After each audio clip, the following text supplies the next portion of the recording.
আসসালামু আলাইকুম প্রিয় দর্শক, কেমন আছেন সবাই? আজকে একটা নতুন ভিডিও নিয়ে চলে আসলাম।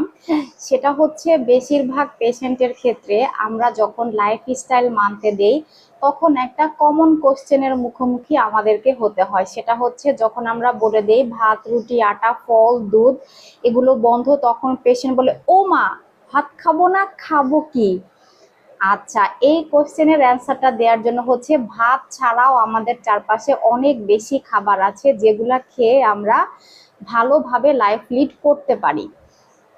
সেগুলো হচ্ছে আপনি যথেষ্ট পরিমাণে মাছ, মাংস, ডিম, শাক, সবজি, সালাদ, বাদাম, ঘি এগুলা খেতে পারবেন। আপনি প্রথমত হচ্ছে সিম্পল কার্ব যেগুলা সেগুলাকে হচ্ছে খাবারের তালিকা থেকে বাদ দিবেন।